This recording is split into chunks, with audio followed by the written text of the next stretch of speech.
It was a gray Thursday when the package arrived. No knock at the door, no delivery truck sound, just there, sitting on my porch like it had grown out of the wood. It was wrapped in thick twine, edges yellowed and rotting like it had been waiting decades to be found. There was no return address, no note, just my name scribbled in faded black ink that looked more like scratches than handwriting. I don't remember ordering anything, especially not something that felt so heavy, so deliberate. I brought it inside, brushing off layers of dust, and cut the twine with kitchen scissors. Beneath the wrappings was a case leather, cracked, lined with deep red velvet, and inside, a typewriter, an old one. Obsidian black with chrome keys, elegant but intimidating. A Royal Quiet Deluxe, 1940s, maybe. It had a smell metal, ink, something faintly burned. I placed it on my desk out of curiosity, and though I didn't intend to use it, my fingers hovered instinctively over the keys. The strangest thing? The ribbon was still fresh, not dry, not old, ready, like it had just been loaded. I told myself it was probably a collector's item someone thought I'd want. I was a writer, after all, but something about it felt like it was watching me, like it had waited specifically for me. That night, I couldn't sleep. I swore I heard clicking from downstairs, just once, faint, but real. The sound of a single key being pressed in an otherwise quiet house. The next morning, I found a sheet of paper in the typewriter. I hadn't touched it. I was certain of that. But there it was, an entire paragraph typed neatly in black ink. The words didn't make sense at first. They described a man in a worn gray hoodie walking alone at 3:17 a.m., passing a rusted mailbox on Hawthorne Lane. I thought it was left over from the previous owner. Maybe someone had tested the ribbon and left a draft, but something about the detail, it wasn't generic. It was intimate. And I recognized the location. Hawthorne Lane was just 5 blocks from my house. I shook it off, tossed the page, and told myself it was a coincidence. That evening, curiosity got the better of me. I rolled in a fresh sheet just to see if it still worked.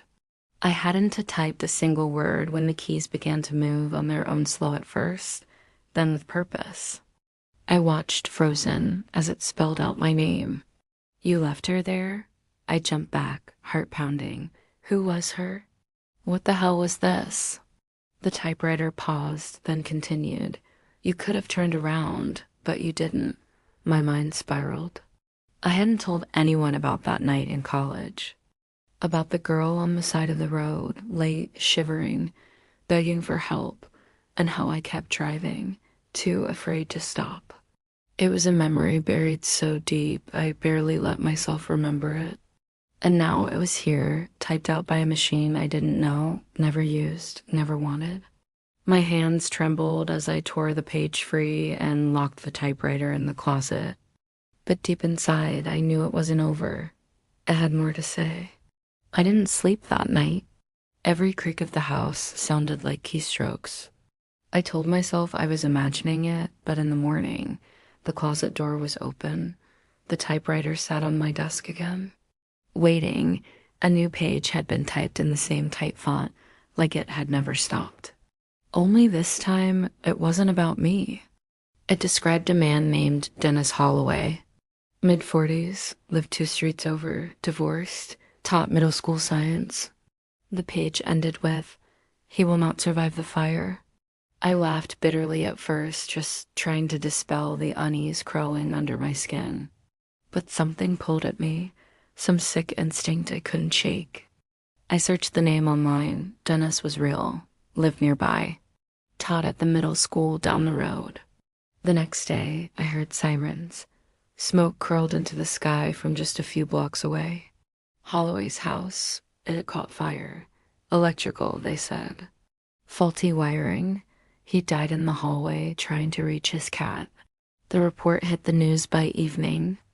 That was when I stopped pretending this was a prank or coincidence. The typewriter wasn't just remembering things, it was predicting them.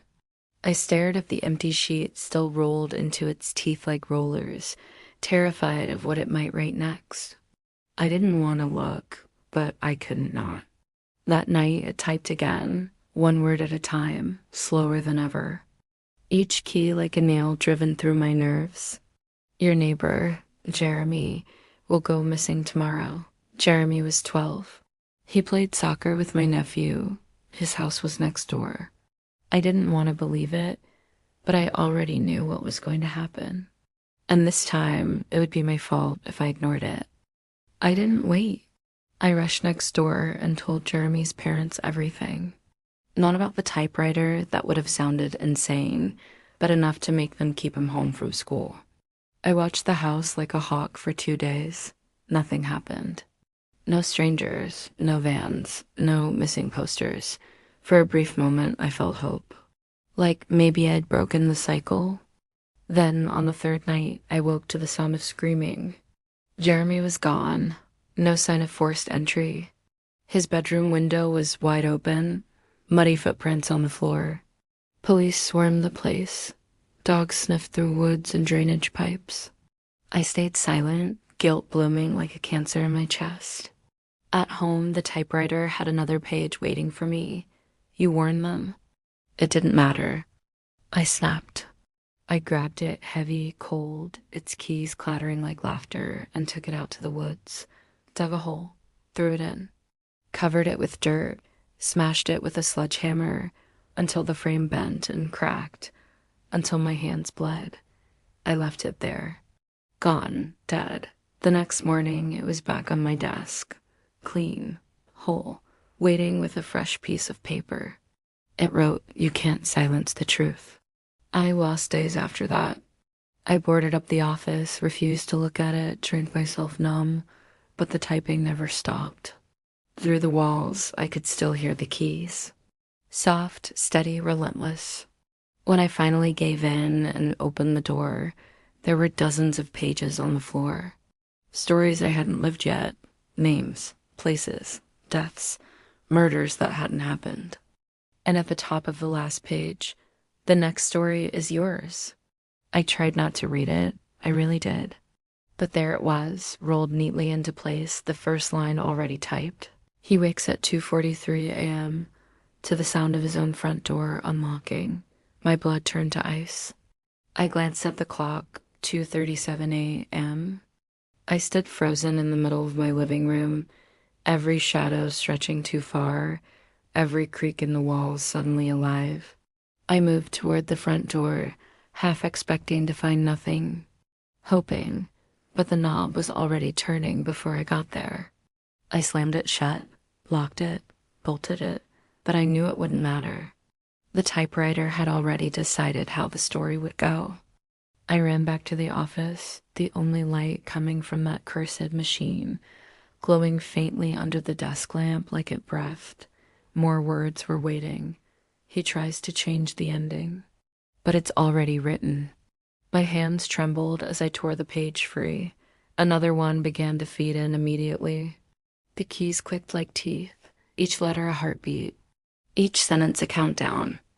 It described me walking backward, step by step, toward the office window. It described the exact panic in my eyes, the breath hitching in my throat. It described a shadow behind me, not mine, reaching closer. I turned around. Nothing. But when I looked back down, the page had one final line. He never sees who kills him. And that's when the power went out. I don't remember hitting the floor. Just a sharp crack at the base of my skull. When I woke, it was dawn. Blood dried in my hair. No one had broken in. Nothing was stolen. But on the typewriter was one final sheet. Just 6 words. The end, but not yours yet.